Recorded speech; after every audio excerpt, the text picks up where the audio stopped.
చాలామంది వ్యక్తులు అనధికారికంగా ప్రెస్ కాకపోయినప్పటికీ, మీడియా కాకపోయినప్పటికీ ప్రెస్ అనే స్టిక్కర్లు పెట్టుకొని వెహికల్స్లో తిరగటం, మనం దీనికి కూడా లాస్ట్ 2 months నుంచి దాని మీద కూడా డ్రైవ్ చేసి దరిదాపు ఒక 600-700 చిల్లర దాకా ప్రెస్ కావచ్చు, ఈవెన్ పోలీస్ కావచ్చు, అట్లా రకరకాల స్టిక్కర్స్ వేసుకున్నవన్నీ కూడా మనం రిమూవ్ చేయించడం జరిగింది.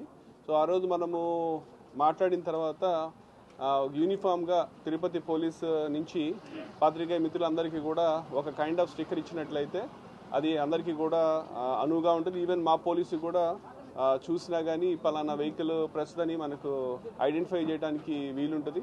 దానివల్ల చాలా సౌలభ్యాలు ఉన్నాయి. మీకు ఎక్కడైనా కానీ ఏ ప్రోగ్రామ్కి వచ్చినా కూడా మీకు ఫెసిలిటేట్ చేయడానికి అవుతుంది. ఎన్ఫోర్స్మెంట్ చేసేటప్పుడు కూడా మీకు కూడా అసౌకర్యం లేకుండా ఉంటుంది, మాకు కూడా ఎటువంటి ఇబ్బంది లేకుండా ఉంటుంది. సో ఈ విధంగా చూసి ఆ స్టిక్కర్స్ కూడా మనం ఈరోజు డిజైన్ చేసి ఆ స్టిక్కర్స్ అన్నీ కూడా ఈరోజు పాత్రికేయ మిత్రులకు ఇవ్వడం జరుగుతూ ఉంది. సో దాని మీద QR కోడ్ పెట్టాము. ఆ QR కోడ్ స్కాన్ చేసినట్లయితే ఆ పర్సన్ యొక్క మీడియా పర్సన్ యొక్క మొత్తం వాళ్ళ డీటెయిల్స్, ఏ మీడియా హౌస్ వర్క్ చేస్తున్నారు, ఏ పేపర్ వర్క్ చేస్తున్నారు అనే డీటెయిల్స్ కూడా దాంట్లో పొందుపరచడం జరిగింది. ఇది ఒక మంచి ఇనిషియేటివ్. సో దీనికి అంగీకరించి ముందుకొచ్చిన పాత్రికేయ మిత్రులందరికీ కూడా మా తిరుపతి పోలీస్ శాఖ నుంచి వాళ్ళకి ప్రత్యేకమైన ధన్యవాదాలు తెలియజేస్తున్నాను. Thank you.